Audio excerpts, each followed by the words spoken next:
Hi guys, सो इस video में हम लोग डिस्कस करने वाले हैं problem reverse a link list using data recursive. तो लेट्स से ये हमारी लिंक लिस्ट है, इसमें हेड है, टेल है और साइज़ है। हेड 10K पर है, टेल हमारी 50K पर है और साइज़ हमारा 5 है। लेट्स से ये लिंक लिस्ट है जिसमें पड़ा हुआ है 1 2 3 4 5 और ये इनके मेमोरी एड्रेसेस हैं 10K 20K 30K 40K और 50K। ठीक है, ये इसको पॉइंट कर रहा है, ये इसको पॉइंट कर रहा है, ये इसको पॉइंट कर रहा है, ये इसको पॉइंट कर रहा है। बेसिकली हमें क्या करना है, हमें इसे रिवर्स करना है और हमें इसकी सिर्फ डेटा प्रॉपर्टी को चेंज करना है। जैसे 1 को 2 को 3 को 4 को 5 को रिप्लेस करना है, इसका नेक्स्ट पॉइंटर नहीं छेड़ना है। तो ये हमारी प्रॉब्लम है। देखिएगा हम क्या करेंगे। हमने डिस्प्ले रिवर्स लिंक लिस्ट का कोड सीख रखा है। तो क्या होता था बेसिकली, अगर मैं बहुत छोटा सा ओवरव्यू दे दूँ, ये एक हमारा स्टैक होता था जिसमें जब हम फॉरवर्ड मूव करते थे तो 1 पुश करें, 2 पुश करें, 3 पुश करें, 4 पुश करें, 5 पुश करें। 5 के नेक्स्ट क्या है, नल है। नल है हमारा बेस केस आ गया। रिटर्न करते गए तो हम प्रिंट करते जाते थे 5 4 3 2 1।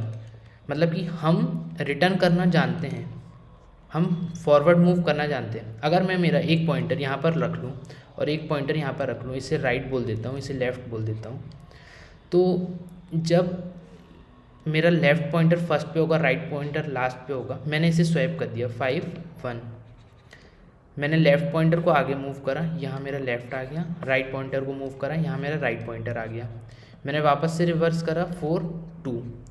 वापस से मैंने मेरा लेफ़्ट पॉइंटर मूव करा आगे, राइट पॉइंटर मूव करा पीछे। अब मैंने रिवर्स करा तो वापस से रिवर्स हो गया। मुझे इस पॉइंट पर ना रोकना है अपने आप को। अगर मैंने अभी भी कंटिन्यू करा और मेरा लेफ़्ट आगे चला गया और राइट पीछे चला गया तो वापस से 2 4 हो जाएंगे और ये वापस से स्वैपिंग हो जाएगी और 2 बार स्वैपिंग हुई तो लिस्ट हमें जो की त्यों मिलेगी। ठीक है, तो अभी हमारा मेन गोल क्या होने वाला है, पहले हम वो डिस्कस करते हैं। वापस से देखते हैं, ये हमारी लिंक लिस्ट है जिसमें हेड है 10K पर, टेल है 50K पर और साइज़ है इसका 5। कैसा है ये 10, कुछ इस तरीके से है। इसका मेमोरी एड्रेसेस है 10K 20K 30K 40K और 50K, जिसमें पड़ा हुआ है 1 2 3 4 5। तो अभी ना मैं बहुत जल्दी से एक कोड लिखता हूँ जिसमें हम डिस्प्ले रिवर्स का कोड होता था वो लिखता हूँ, फिर मैं आपसे आगे का डिस्कस करता हूँ। तो मैं एक फंक्शन बनाता हूँ basically, public void reverse dr helper नाम से, जिसमें मैं राइट लूँगा और क्या करूँगा, रिवर्स वापस से इसे मैं अपना राइट का नेक्स्ट पास कर दूँगा। ठीक है, तो इस तरीके से मैं 1 बाय 1 पास करते जाऊँगा। तो कुछ इस तरीके से मान लो ये मेरा रिवर्स dr हेल्पर नाम का फंक्शन है। तो इसमें ये है रिवर्स dr rd h। तो इसमें पहले 1 पास हुआ, फिर वापस से फंक्शन बना 2 पास हुआ, वापस से फंक्शन बना 3 पास हुआ, वापस फंक्शन बना 4 और वापस फंक्शन बना 5 पास हुआ। ठीक है, बेस केस क्या होता है कि नल मिल जाता है। एट द एंड क्या होगा, हमें नल मिलेगा, वापस से फंक्शन बनेगा तो हम यहाँ से रिटर्न करेंगे। तो सबसे पहले हम बेस केस लिख लेते हैं। इफ़ राइट अगर हमारा नल हो गया तो हमें रिटर्न करना है। ठीक है, ये हमने रिटर्न कर लिया। अब देखिएगा यहाँ पर मैंने नेक्स्ट पास करते गया हूँ। अब मैं क्या करूँगा, अब जब मैं लौटूंगा रिटर्न होऊंगा तो मेरे पास राइट वाले में 5 4 3 2 1 करके ऐसे रहेंगे, बट मुझे एक वेरिएबल और बनाना पड़ेगा जिसमें मुझे लेफ़्ट का डेटा भी साथ में लेके चलना पड़ेगा। तो मैं क्या करूँगा, एक बनाता हूँ नोड लेफ़्ट और इनिशियली क्या करता हूँ, मैं left is equal to head को असाइन करता हूँ और जो हमारा रिवर्स dr हेल्पर है उसमें मैं हेड पास करता हूँ। तो यहाँ क्या होगा, अगर मैं इस मोमेंट पर सिसो करूँगा ना तो मेरा ये प्रिंट होते जाएंगे 5 4 3 2 1। ठीक है, तो इस मोमेंट पर मैं क्या करूँगा, left is equal to left dot next. हमने लेफ़्ट को भी आगे बढ़ाना सीख लिया, राइट को पीछे, राइट तो पीछे आते जाएगा, हमने लेफ़्ट को भी आगे बढ़ाया। बट हम इन दोनों के बीच में यहाँ पर हम कुछ लॉजिक लिखेंगे, यहाँ पर हम कुछ लॉजिक लिखेंगे। क्या लॉजिक लिखेंगे, बेसिकली इन दोनों को स्वैप करने का, इन दोनों की डेटा प्रॉपर्टी को स्वैप करने का। तो क्या लिखूँगा मैं, int temp is equal to right dot data, right का डेटा आ गया मेरे पास, राइट का डेटा मैं चेंज कर देता हूँ लेफ़्ट के डेटा से, लेफ़्ट का डेटा आ गया और लेफ़्ट का डेटा में मैंने टेम्प डाल दिया। ये हो गया हमारा स्वैपिंग का लॉजिक। तो कुछ इस तरीके से हुआ। अब देखिएगा मैं एकदम स्क्रैच से अगर आपको बताऊं तो ये मेरा कुछ इस तरीके से था।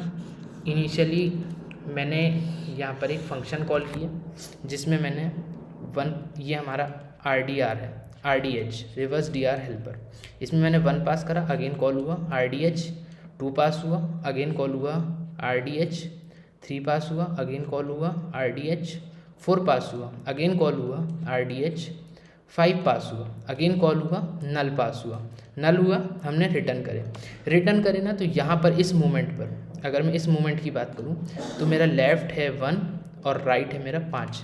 मैंने इन दोनों को स्वैप कर दिया, ये वाले लॉजिक से मैंने इन दोनों को स्वैप कर दिया और मैंने क्या करा, left is equal to left dot next, मैंने लेफ़्ट को यहाँ मूव करा दिया, लेफ़्ट यहाँ मूव हो गया। अब ये फंक्शन ख़त्म हो गया तो ये फंक्शन डिस्ट्रॉय हो जाएगा, ये फंक्शन हमारा डिस्ट्रॉय हो गया। तो अभी इस मोमेंट पर क्या है, मेरा लेफ़्ट में 5 हो गया, राइट में 1 हो गया और मेरा लेफ़्ट जो है यहाँ मूव हो गया। और जब ये फंक्शन डिस्ट्रॉय हुआ तो मेरा राइट उठ के अब कहाँ आ गया, यहाँ पर, तो मेरा ये लेवल पर आ गया, मैं लेफ़्ट 2 पर आ गया, राइट मेरा 4 पर आ गया और अब मुझे इनकी स्वैपिंग करना है। ठीक है, इनकी मैंने स्वैपिंग करा तो यहाँ पर कुछ इस तरीके से हो जाएगा 2, ये फंक्शन डिस्ट्रॉय होगा और अब लेफ़्ट उठ के मेरा यहाँ आ जाएगा 3 पर और राइट भी उठ के मेरा यहाँ आ जाएगा 3 पर, लेफ़्ट और राइट। ठीक है, अब मैं क्या करूँगा, एक फ्लोर नाम का वेरिएबल बनाता हूँ यहाँ पर, इंट फ्लोर। ये बेसिकली ये ट्रैक रखेगा कि क्या मैं अपने हाफ स्टेज पर आ चुका हूँ जहाँ से मुझे स्वैपिंग बंद करनी है। तो मैं क्या करूँगा, इनिशियली तो ये 0 पास करूँगा और स्वैपिंग का लॉजिक तब ही चलेगा जब if floor is greater than size by 2। जब ये साइज बाय 2 से बड़ा होगा तब स्वैपिंग का लॉजिक चलेगा। ठीक है जी, कोड हमारा हो गया है कंप्लीट और यहाँ पर मैं हर बार अपना फ्लोर बढ़ा के पास करूँगा। ठीक है, तो एक बार मैं इसको रन करता हूँ और फिर इसका हम ट्राई रन देखेंगे कैसे होता है। जावा लेट्स से ये हमारे इनपुट्स हैं, 8 इनपुट होने वाले हैं और कुछ ये इनपुट्स रहेंगे कॉपी। तो इनिशियली हमारा था 10 20 30 40 50 60 70 80 और एंड में ये रहा। देखिएगा, मैं आपको यहाँ पे 2 चीज़ों की गौर कराना चाहता हूँ कि मैंने पहले डिस्प्ले का लॉजिक लिखा था, फिर रिवर्स DR का लॉजिक लिखा, फिर वापस डिस्प्ले का लॉजिक लिखा। ये फंक्शंस हमने लास्ट लेक्चर्स में डिस्कस कर रखे हैं, अगर आपको नहीं समझ में आते हैं तो आप पिछली वीडियो जाकर देखिए। उसके बाद हमारे को 2 कंडीशन थी इस प्रॉब्लम को सॉल्व करने के लिए। पहली कंडीशन क्या थी कि हमें कांस्टेंट टाइम में करना है, मतलब बिग ऑफ n में करना है, मतलब बिग ऑफ n² नहीं होना चाहिए। सेकंड कंडीशन क्या थी कि हमें कांस्टेंट स्पेस में करना है। तो बेसिकली जब हम रिकर्सन से करते हैं और ये दोनों चीज़ें कांस्टेंट रहती है ना, तो ये प्रॉब्लम अपने आप में एक यूनिक बन जाती है। अब मैं वापस उठा के लाता हूँ अपने कोड को और एक बार आपसे क्विकली डिस्कस करता हूँ, तो उससे आपको बहुत अच्छी अंडरस्टैंडिंग लग जाएगी। तो हमारा कोड कुछ यूँ था, ये मेन रहेगा और इसे रख लेते हैं हम यहाँ पर, इसे मैं छोटा कर लेता हूँ। ठीक है, परफेक्ट है जी। यहाँ पर मैं मेरी लिस्ट बना लेता हूँ। लिस्ट है कुछ इस तरीके से और यहाँ पे ये 1 2 3 4 5। इनिशियली क्या हुआ, हमारा ये एक फंक्शन बना रिवर्स DR का एक फंक्शन बना RDR। इसमें हमने लेफ़्ट और राइट हेड रखे और हमने वापस से एक ये नया फंक्शन कॉल करें।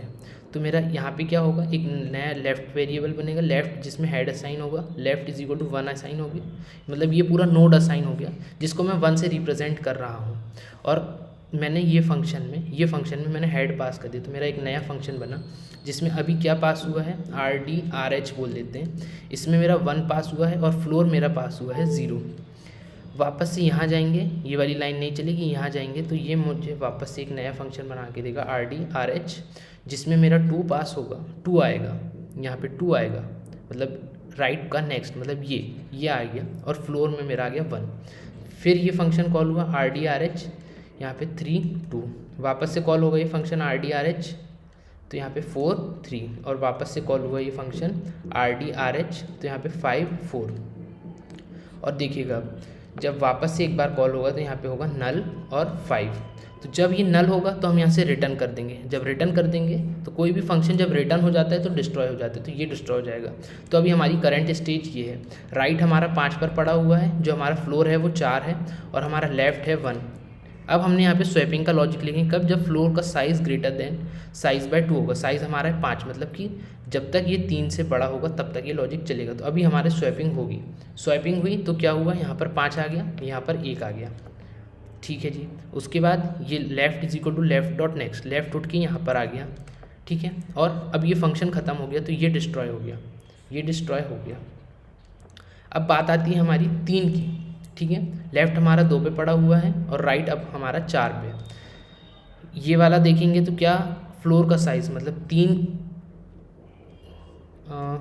3 बड़ा है साइज़ बाय 2 से, साइज़ बाय 2 बेसिकली मतलब 5/2 विच इज़ 2। तो क्या 3 इससे बड़ा है, हाँ जी बड़ा है, बड़ा है तो स्वैपिंग का लॉजिक चलेगा। स्वैपिंग का लॉजिक चला तो यहाँ पर 4 आ गया, यहाँ पर 2 हो गया। स्वैपिंग का लॉजिक खत्म हुआ, लेफ्ट उठ के लेफ्ट के नेक्स्ट पे गया, लेफ्ट यहाँ से उठ के यहाँ अब लेफ्ट आ गया, और जब ये फंक्शन ख़त्म हो गया तो ये डिस्ट्रॉय हो गया। अब देखिएगा वापस से गए हम यहाँ पे, अब हमारा राइट यहाँ पर पड़ा हुआ है, मतलब राइट यहाँ पर है और लेफ़्ट यहाँ पर है, और साइज़ जो फ्लोर है वो 2 है। अब क्या फ्लोर का साइज़ 2 से बड़ा है, नहीं ये बड़ा नहीं है, तो ये नहीं होगा, और फिर ये चलता जाएगा। इस तरीके से ये चलता जाएगा और ये ख़त्म होगा। फिर ये वाला फंक्शन फिर नहीं चला, ये डिस्ट्रॉय हो गया, ये डिस्ट्रॉय हो गया, ये डिस्ट्रॉय हो गया। एट दी एंड हमारा लिस्ट जो है वो रिवर्स हो गई, और 5 goes to 4 goes to 3 goes to 2 goes to 1 ये हमें आउटपुट में मिला। आई होप आपको समझ में आया होगा। ये बहुत ही सिंपल सा लॉजिक क्वेश्चन तो था, बट जब हम इसे कांस्टेंट स्पेस और कांस्टेंट टाइम में करते हैं ना तो ये अपने आप में एक यूनिक प्रॉब्लम मिल जाता है। सो आई होप आपको समझ में आया होगा। इस वीडियो के लिए इतना ही, मिलेंगे नेक्स्ट वीडियो में, बाय बाय।